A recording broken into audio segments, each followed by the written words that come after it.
Hi, how's it going, guys? If you're new here, I'm Jaluna. I'm an editor and a writer. I do things about writing, I do things about games, I hope to do things about beauty later on. I've done a mental health video before, one that you're about to watch. So this is a channel that's very broad in its content, or will be very broad in its content in general. If you like that, I recommend you hit the subscribe button, but I recommend also you wait until you've heard my voice for about 10 minutes. I don't know how long it's actually going to take to make this video, but take your time to get used to me before you subscribe is my recommendation, and I know that's counterintuitive for me, but I really want the people who follow me to be people who actually enjoy the things I make and aren't just doing it because they say so. Anyway, now that that's covered, let's go on to the actual content of the video. I don't edit videos, so I'm just doing a little drum roll to start getting ready for the actual content. Okay, today I want to talk about medication. A few days ago I talked about mental health and the importance of having a safety net, or a network of people who you can turn to in general. Today I want to talk about medication and in a few different ways. I want to talk about the importance of medication, the downside to medication, and how important it is for you to keep an eye on your health and how your medication reacts with it. So first we're going to talk about the importance of medication. Listen guys, I know sometimes if you have bipolar, for example, you'll feel really good because of the meds helping you feel less depressed, and you'll start to go manic or something. And basically, when you stop, a lot of people stop their meds when they feel better. For example, I did that when I was in severe depression. I felt better from the medication. I didn't fully understand, hey, the medication actually makes a difference, but I stopped taking all my meds, and I felt like shit. Okay? It is not something you should do, is just get off your meds cold turkey. You shouldn't do that, except maybe when your doctor tells you to. In some cases it is vital to do so. But in general, take your meds. Even if you feel better, but when it comes to your mental health issues or your physical issues, take your meds unless you're told otherwise, because the likelihood is you feel better because of the meds. Now, the second thing I want to talk about, though, is the downside of medication. And there are downsides to medication, no matter what it's for. For example, side effects. There are side effects to every medication. And what I find fascinating about side effects, actually, is that most psychiatric medication, for example, antidepressants, one of their side effects is making you more depressed and have thoughts towards suicidal things. I literally see that kind of issue with a lot of drugs. My antipsychotic, I don't think can cause psychosis, but I did have a antidepressant once that gave me psychosis. My dad saw how I was and basically said it looked like I was having a really bad LCD trip. But it was a terrible time when I was on that antidepressant. I couldn't function because of the hallucinations, and I didn't have a proper antipsychotic yet, so that didn't help. But side effects also can lead you to taking more medications, one of the downsides.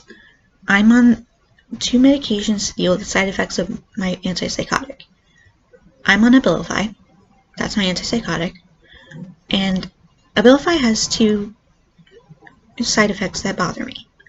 One, it makes me a bottomless pit when it comes to my stomach. I can't seem to stop eating unless I take another medication, phentermine, which is basically like speed, but legal.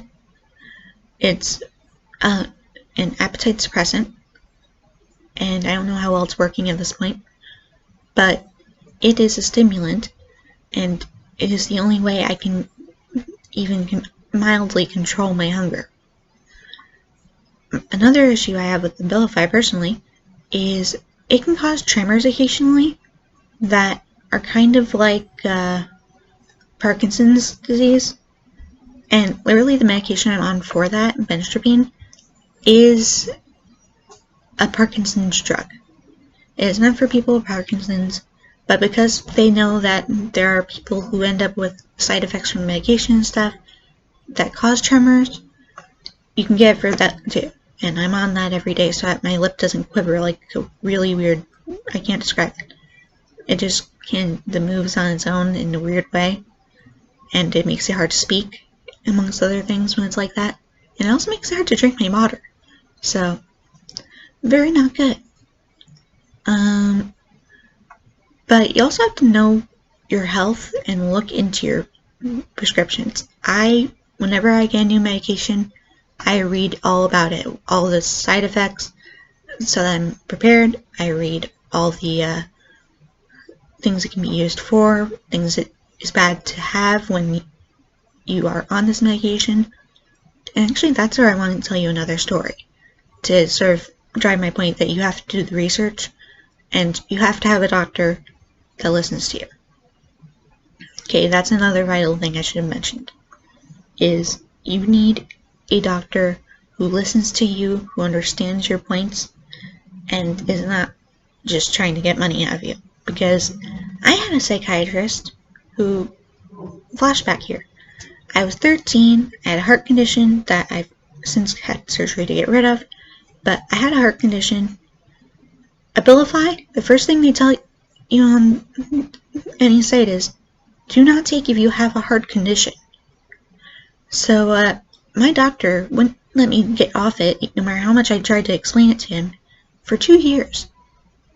I finally got off it by going to the hospital for suicidal ideation because I was getting tired of dealing with the constant issues I was having from the fact that I have generalized anxiety. It was actually for my anxiety at the time, the Abilify, and at the time with my heart condition, they just fed off each other, so I would be having constant panic attacks and constantly feeling like my chest is about to explode.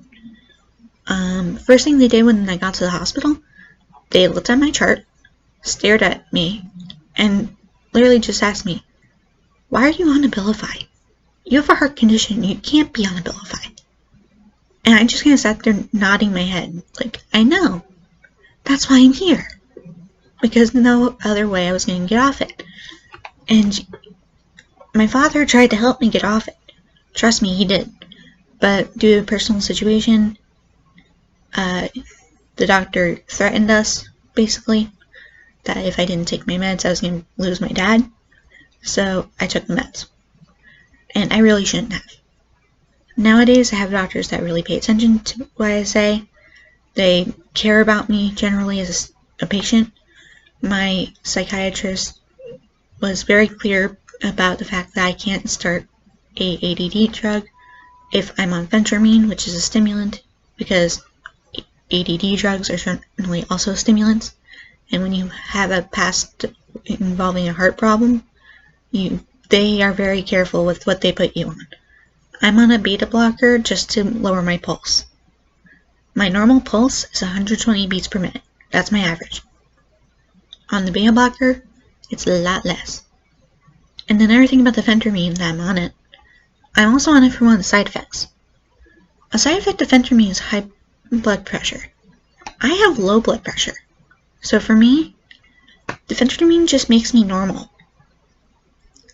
So I'm really hopeful that the new medication, when my doctors agreed to it, because I was recently diagnosed with ADD, and the doctor wants to put me on Ritalin, which I'm excited for, but I can't take my phentermine anymore if I do.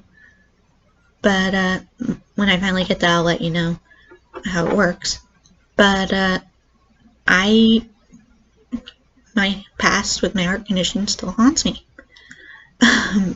They are not taking any chances with my heart condition being gone. because there is a slight chance that the ablation didn't completely eradicate the problem. I mean, they burnt off a bunch of pathways, they burnt off a bunch of nerves in there, but they can't guarantee that new ones won't show up, I guess? I don't know. Anyway, point is, medication. Take your medication, as long as your doctor is a good one. If your doctor is a good one, and he knows his stuff, and he actually cares about you, or she, obviously she is also possible, I just am automatically thinking of my personal doctor. Listen to them. Don't let them over-medicate you. Make sure you're keeping track of what your medications are for, what their side effects can be. Look at all that information, because you never know what's causing what otherwise, and if you start having problems, you won't know if it's a problem with your condition or if it's a problem with a side effect. And finally, make sure you do find a doctor that will listen to you, but also just make sure you know what you need. I mean, I know that if I get Ritalin, I can't take Phentermine anymore, and that really worried me, because I really need it to control my appetite. I've been gaining weight really fast lately. It bothers me. It's making my clothes have problems fitting. It honestly isn't helping me with the bathroom. So I was really worried that if I had to stop the Phentermine, I would lose my mind again when it comes to food. But my dad reminded me, Ritalin is, and part of the reason that works is because it's a stimulant, and Ritalin is a stimulant too, and will probably help me even more with that, because my Phentermine hasn't been working as well as it used to.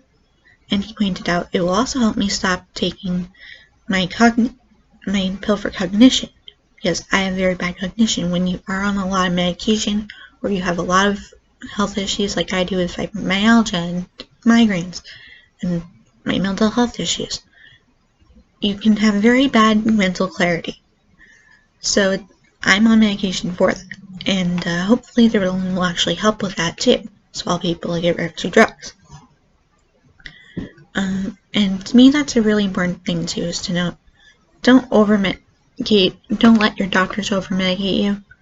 My father was once on 29 different medications throughout the day, and that poisoned him really badly. He has the highest known waking blood ammonia in the area. By that I mean he was awake when he got the blood test, and he should have been in a coma when he got the blood test based on the results. They literally called him saying, "Oh, you have to bring your dad to the hospital. He's dying in a coma," and Dad was so confused. And then he finally asked, "Wait, which of us are you talking about?" And when they said his name, and they were shocked. They were in for a shock. But seriously, know what all your meds are for. If you're on multiple meds that both help the same problem, maybe you don't need multiple meds. Whatever the case, just remember, medication is a lot of hit and miss. It's a lot of trial and error, but it's also a lot of research, following instructions, and keeping an eye out for whether or not your doctor is doing what's best for you or what's best for him. And just in general, keep all this stuff in mind. I know it's hard to keep all this stuff in mind. I know that I've repeated a lot of things this episode, as I'm calling it, but it's because it's extremely important stuff, guys. Medication is not a game, so you can't live with medication treated as one. Don't stop your medication just because you feel better. Stop it if your doctor tells you to, obviously, but if it's just because you feel better, doesn't mean you should stop it if your doctor hasn't said to. Finish your meds as much as you. If it's an antibiotic, finish the antibiotic, even if you feel better beforehand. If it's a mental health issue, take your meds even if you feel better, because chances are it's because of the meds that you're feeling better. Read up on your meds, know what your meds are for and what they are not for, and what their pros and cons are. And make sure you know your doctor is one that looks out for his patients, his or her patients, because that is one of the most vital things of all. Anyway, I've talked you're off for 15 minutes now. I'm Jaluna Rolick. I have mental health issues. I'm on a lot of meds, and I hope that you're not on a lot of meds, and I hope that you don't need them, but if you do need them, please listen to these tips. Thank you, and have a good day.